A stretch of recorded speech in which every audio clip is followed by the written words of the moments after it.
Welcome back to Audacious History, the channel where we dig up the absolute wildest, most disrespectful, and downright magnificent bastards of the past.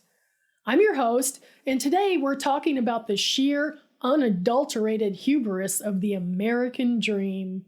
We're talking about a time before the internet, before deep fakes, before Nigerian prince emails. A time when, if you wanted to scam the absolute shit out of the general public, you had to get your hands dirty. Literally. You needed a shovel, a massive block of gypsum, and the kind of sociopathic confidence that would make a modern tech bro weep with envy. Today's story is about two men. The first is George Hull, a 19th century cigar maker who pulled off one of the greatest hoaxes in human history just to win a petty religious argument. The second is Phineas Taylor Barnum. Yes, that P.T. Barnum, the circus guy, the legendary showman. But this isn't a story about a scammer fooling the public. Oh, hell no. This is the story of the absolute ball-shriveling brazenness of looking at another man's wildly successful scam, deciding to completely pirate his shit, and then successfully convincing the entire world that the original scammer is the one ripping you off. Strap in, folks. It's time for the tale of the Cardiff Giant and the man who bootlegged a fake. Our story starts in 1868 with George Hull. George was a tobacconist operating out of Binghamton, New York. George was also a staunch atheist, which, in 1868 America, made you about as popular as a wet fart in a crowded elevator. One day, George is visiting his sister in Ackley, Iowa. He gets into a heated, hours-long argument with a fiery Methodist revivalist minister named Reverend Mr. Turk. The Reverend was one of those hardcore biblical literalists. He believed every single word of the Bible was historical fact. Specifically, they were arguing about Genesis 6:4, which states, "There were giants in the earth in those days." Hull is sitting there, smoking his cigar, looking at this minister like he has 3 heads. "Giants?" Hull asked.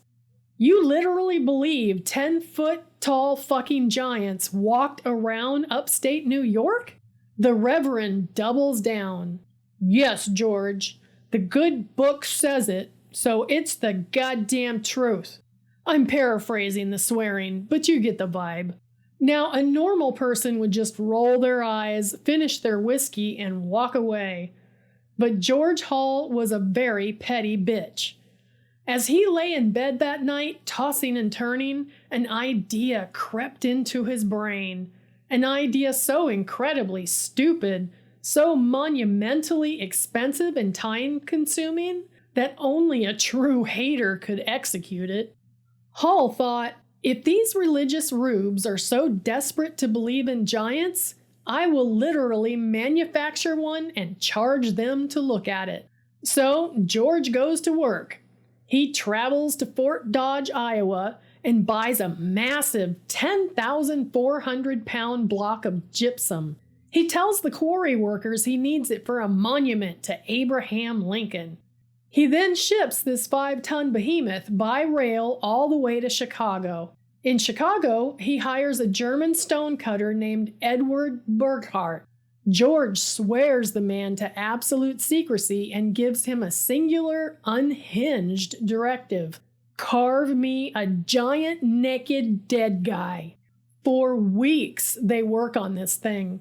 They model it roughly after Hull himself, which is a hilarious vanity project. When the carving is done, the giant is 10 feet, 4.5 inches tall. But it looked like a fresh carving. George needed it to look like a petrified ancient human. So, how do you age a fake giant? George Hull gets creative. Step 1. He beats the shit out of the statue with a board embedded with steel knitting needles to simulate human skin pores. Step 2. He scrubs the entire thing with sulfuric acid to give it a worn, weathered, centuries-old dinginess. By the time he's done, he's spent about $2,600 on this project. In 1868 money, that is roughly $55,000 today. George Hull spent the equivalent of a brand new Mercedes-Benz just to troll a Methodist minister. Respect. In November 1868, Hull secretly ships the Giant to the farm of his cousin, William Newell, in Cardiff, New York. Under the cover of darkness, they bury the 10-foot naked rock man behind the barn. And then, George Hull does the hardest thing a scammer can ever do. He waits. For nearly a whole fucking year, he just leaves his $55,000 prank rotting in the upstate New York dirt, letting the earth pack in around it, letting the roots grow over it. Fast forward to October 16th, 1869. Cousin Newell hires 2 local laborers, Gideon Emmons and Henry Nichols, to dig a well behind his barn. Newell points to a very specific, totally random spot and says, "Dig exactly right here, boys." The laborers are digging down about 3 feet when their shovels hit something hard. Gideon clears away the dirt, expecting a boulder, and instead uncovers a massive stone foot. He keeps digging. A leg, a torso, a face. Gideon throws down his shovel, looks at his buddy, and utters the immortal words, "I declare, some old Indian has been buried here." Word spreads faster than chlamydia at a frat party. Within 24 hours, the entire town of Cardiff descends on the Newell farm. Newell, playing the shocked farmer perfectly, immediately sets up a tent over the open grave. By day 2, Newell is charging 25 cents to look at the Giant. 2 days later, as the crowds swell into the thousands, he doubles it to 50 cents. That's about $11 today. People are losing their goddamn minds. Ministers are giving sermons over the pit, crying tears of joy because Genesis 6:4 has been proven right. Scientists, or at least the 1869 version of scientists, which were basically guys with cool beards who owned magnifying glasses, are completely stumped. Some say it's an ancient statue left by Jesuit priests. Others swear on their mother's lives that it is a literal biological petrified human being. George Hull's petty prank has mutated into a gold mine. The farm is pulling in serious cash. Hotels in nearby Syracuse are booked solid. Restaurants are selling giant steaks and giant cocktails. Eventually, a group of Syracuse businessmen roll up to Hull and Newell and offer them $37,500 for a 3/4 interest in the Giant. Hull, realizing he has won capitalism, happily takes the money and helps move the Giant to Syracuse for proper professional exhibition. Life is beautiful. George Hull is a rich man. The public is delightfully stupid. Everything is perfect. Until a certain motherfucker named Phineas comes to town. Enter P.T. Barnum. By 1869, Barnum was already a national icon. He was the undisputed king of American bullshit. He had made his fortune exhibiting the Fiji mermaid, which was just a monkey torso sewn to a fish tail, General Tom Thumb, and a rotating cast of hoaxes and oddities. Barnum's entire philosophy was based on the fact that the American public was basically a giant golden retriever, easily distracted, highly excitable, and willing to swallow absolutely anything. Barnum hears about the Cardiff Giant raking in cash up in Syracuse.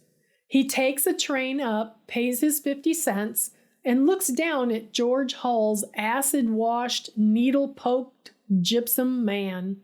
Barnum doesn't see a petrified man. He doesn't even see a statue. He sees a massive 10-foot-tall printing press that spits out money. He immediately approaches George Hull and the Syracuse Syndicate. Barnum offers to buy or lease the giant for a staggering sum. Sources say he offered anywhere from $50,000 to $60,000 for a 3-month lease to show it in New York City. That's over $1 million today. Hull and the Syndicate look at Barnum, laugh, and tell him to go fuck himself. The giant is theirs. It's pulling in thousands of dollars a week, and they don't need the circus man taking a cut. Barnum tips his hat, smiles politely, and walks away. Now, a normal businessman might be disappointed. They might go look for the next attraction. But Barnum was a chaotic, neutral demon of commerce. He wasn't just going to walk away. Barnum thought, "You won't sell me your fake giant? Fine, I'll just make my own fake giant." Barnum travels back to New York City. He secretly hires a sculptor and says, "I need a replica of the Cardiff Giant.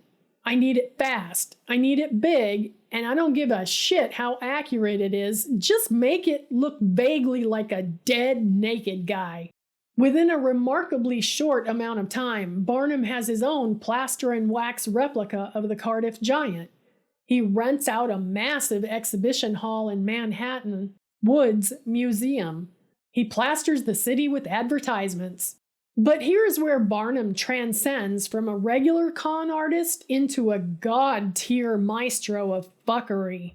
Barnum doesn't just put his fake on display.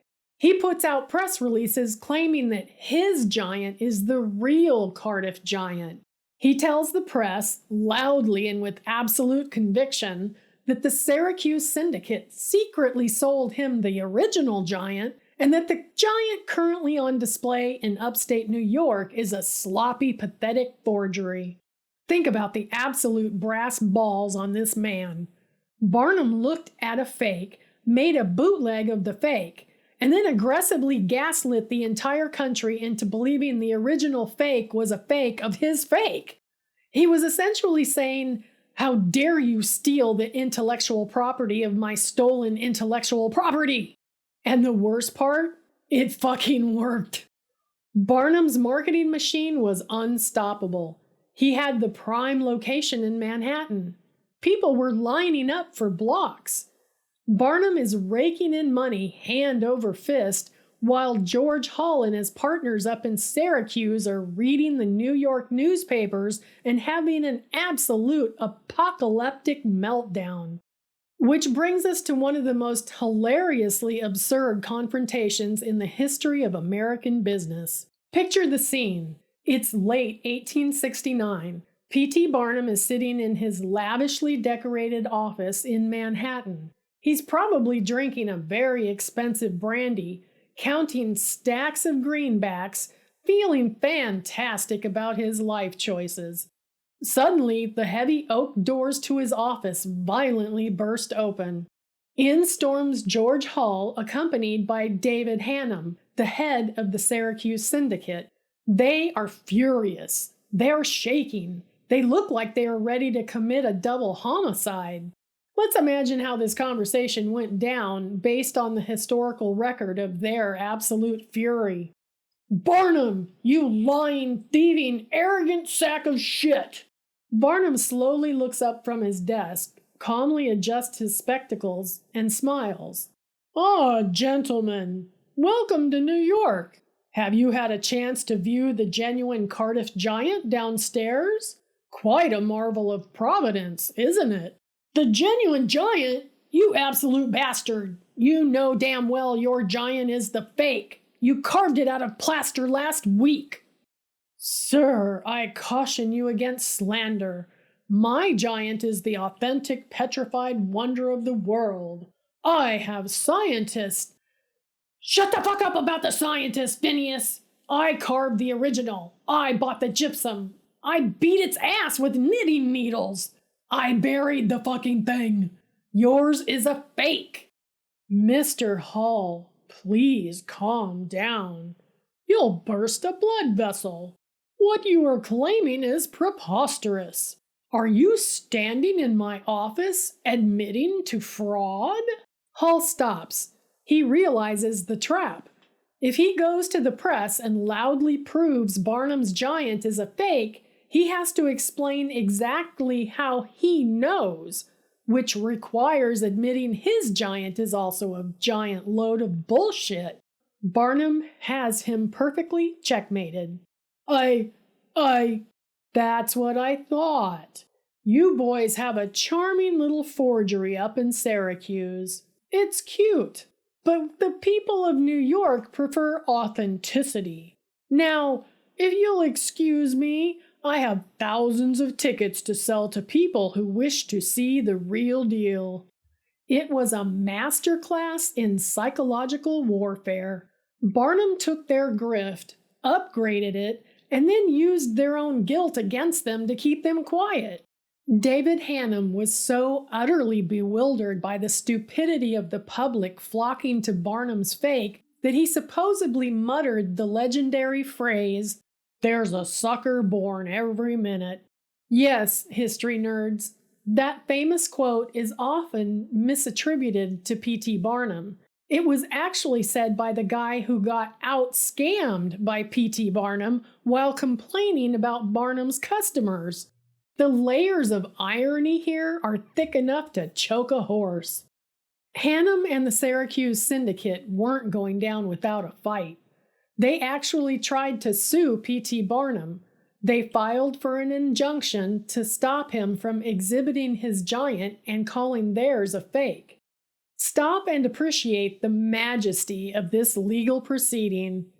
You have a man who created a fake giant suing a man who created a fake of the fake giant, demanding a judge declare that his fake giant is the legitimate fake giant. The judge basically looked at both parties, realized they were all monumental frauds, and threw the case out.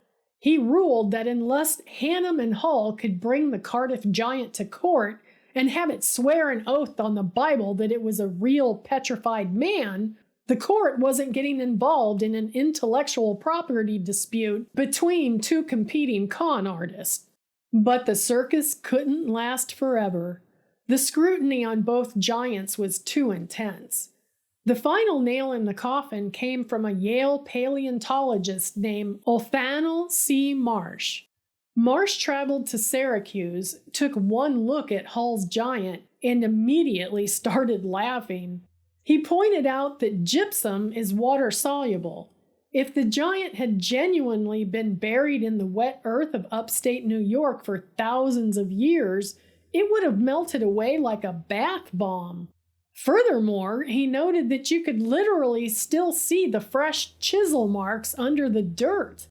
Marsh declared the Cardiff Giant of very recent origin and a most decided humbug. Finally, on December 10, 1869, George Hall cracked. The pressure was too much, the scientists were closing in, and honestly, the joke had run its course. Hall gave a full confession to the press, detailing exactly how he bought the stone, hired the sculptor, and used the acid. Did the public riot? Did they demand their money back? Hell no! This is America. We love a good show. When people found out it was a hoax, they actually lined up again to see the audacity of the fake in person. Hall's Giant went on a grand tour, being displayed as the greatest hoax of the century. Mark Twain even wrote a hilarious short story about it, where the ghost of the Cardiff Giant haunts Barnum's fake giant by mistake, totally embarrassing himself. In the end, everyone made out like bandits. Hall made a fortune, Barnum made an even bigger fortune, and the American public got exactly what they paid for: entertainment. So, what is the moral of the story of the Cardiff Giant? Is it that people will believe anything if it validates their pre-existing worldview? Yes. Is it that you should always verify the scientific authenticity of 10-foot naked rock men behind buried barns? Obviously. But mostly, it's a lesson in the pure, unadulterated power of audacity. George Hall had the vision to create a masterpiece of bullshit. But P.T. Barnum had the terrifying genius to realize that you don't need to own the masterpiece to sell the tickets. You just need to yell louder than the other guy. Barnum proved that the truth doesn't matter, originality doesn't matter. The only thing that matters is the spectacle. Today, the original Cardiff Giant rests at the Farmers Museum in Cooperstown, New York. You can still go see him. And hilariously, Barnum's fake giant also still exists. It's at Marvin's Marvelous Mechanical Museum in Farmington Hills, Michigan. Even in death, these two giant, fake, heavy-ass rocks are still competing for your tourist dollars. You have to respect the hustle. Thank you for joining me for another episode of Audacious History. If you enjoyed watching two grown men fight over a fake giant, do me a favor, smash that like button, subscribe to the channel, subscribe, and leave a comment below letting me know which historical scammer you want me to cover next. Until next time, stay curious, stay cynical, and if you ever find a giant buried in your backyard, charge admission immediately. See you next time.